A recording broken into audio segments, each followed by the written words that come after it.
Clip number 837۔ اس clip میں قرآن پاک کی سورہ طٰہٰ کی آیت نمبر 126 سے 128 تک کی تلاوت، ترجمہ اور تفسیر قرآن صراط الجنان آپ سماعت فرمائیں گے۔ بسم اللہ الرحمن الرحیم۔ ترجمہ، اللہ کے نام سے شروع جو نہایت مہربان رحمت والا ہے۔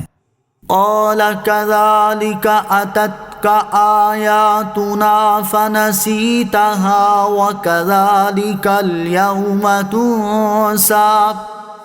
ترجمہ، اللہ فرمائے گا اس طرح ہماری آیتیں تیرے پاس آئی تھی تو تو نے انہیں بھلا دیا اور آج اسی طرح تجھے چھوڑ دیا جائے گا۔ قال، اللہ فرمائے گا۔ اس کے جواب میں اللہ تعالیٰ ارشاد فرمائے گا کہ دنیا میں تیرے پاس میری نشانیاں آئیں لیکن تو ان پر ایمان نہ لایا اور تو نے انہیں پس پشت ڈال کر ان سے منہ پھیر لیا۔ اسی طرح آج ہم تجھے آگ میں ڈال کر چھوڑ دیں گے اور تیرا حال پوچھنے والا کوئی نہ ہوگا۔ دونوں جہاں میں گناہ اور نیکی کا نتیجہ۔ اس سے معلوم ہوا کہ جیسے گناہ کا عذاب دنیا اور آخرت میں پڑتا ہے، یوں ہی نیکی کا فائدہ دونوں جہان میں ملتا ہے۔ جو مسلمان پانچوں نمازیں پابندی سے جماعت کے ساتھ ادا کرے، اسے رزق میں برکت، قبر میں فراخی نصیب ہوگی اور پل صراط پر آسانی سے گزرے گا، اور جو نماز کا تارک ہوگا اس کی کمائی میں برکت نہ ہوگی، چہرے پر صالحین کے آثار نہ ہوں گے، لوگوں کے دلوں میں اس سے نفرت ہوگی، پیاس اور بھوک میں جاں کنی اور قبر کی تنگی میں مبتلا ہوگا اور اس کا حساب بھی سخت ہوگا۔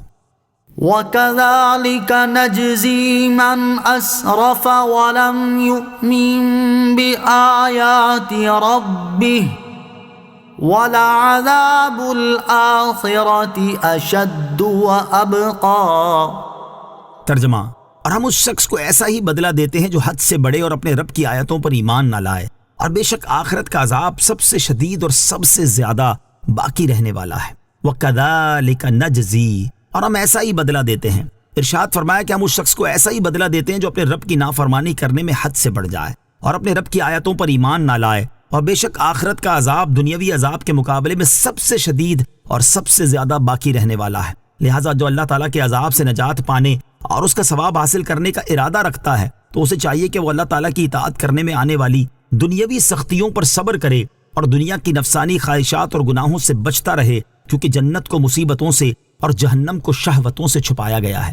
حضرت ابو ہریرہ رضی اللہ تعالیٰ عنہ سے روایت ہے، نبی کریم علیہ الصلوۃ والسلام نے ارشاد فرمایا، اللہ تعالیٰ نے حضرت جبرائیل علیہ الصلوۃ والسلام کو بلا کر جنت کی طرف بھیجا اور ان سے فرمایا، تم جنت اور ان نعمتوں کو دیکھو جو میں نے اہل جنت کے لیے تیار کی ہیں۔ حضرت جبرائیل علیہ الصلوۃ والسلام دیکھ کر واپس آئے اور عرض کی، تیری عزت کی قسم، جو ان نعمتوں کے بارے میں سن لے گا وہ ان میں داخل ہوگا۔ جنت کو مصیبتوں سے چھپا دیا گیا۔ پھر ارشاد فرمایا، تم جنت کی طرف دوبارہ جاؤ اور اسے دیکھو۔ حضرت جبرائیل علیہ الصلوۃ والسلام دیکھ کر واپس لوٹے اور عرض کی، تیری عزت کی قسم، مجھے ڈر ہے کہ اس میں کوئی داخل نہ ہو سکے گا۔ پھر اللہ تعالیٰ نے حضرت جبرائیل علیہ الصلوۃ والسلام کو جہنم کی طرف بھیجا اور ارشاد فرمایا، تم جہنم کی طرف جاؤ اور ان عذابات کو دیکھو جو میں نے اہل جہنم کے لیے تیار کیے ہیں۔ حضرت جبرائیل علیہ الصلوۃ والسلام انہیں دیکھ کر واپس آئے اور عرض کی، تیری عزت کی قسم، جس نے ان عذابات کے بارے میں سنا وہ جہنم میں داخل نہیں ہوگا۔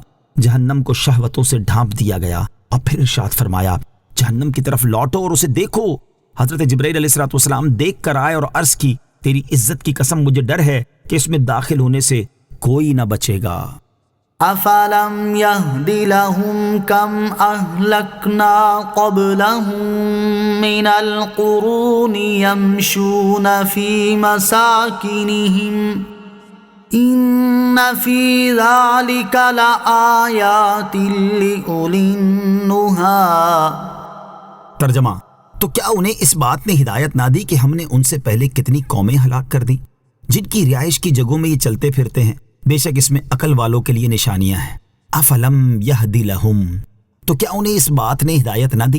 ارشاد فرمایا کہ کیا کفار قریش کو اس بات نے ہدایت نہ دی کہ ہم نے ان سے پہلے رسولوں کو نہ ماننے والی کتنی قومیں ہلاک کر دیں جن کی رہائش کی جگہوں میں یہ لوگ چلتے پھرتے ہیں اور اپنے سفروں میں ان کے علاقوں سے گزرتے اور ان کی ہلاکت کے نشان دیکھتے ہیں۔ بے شک سابقہ قوموں کو عذاب کے ذریعے ہلاک کر دینے میں ان عقل والوں کے لیے نشانیاں ہیں جو عبرت حاصل کریں اور یہ سمجھ سکیں کہ انبیاء کرام علیہ الصلوۃ والسلام کی تکذیب اور ان کی مخالفت کا انجام برا ہے۔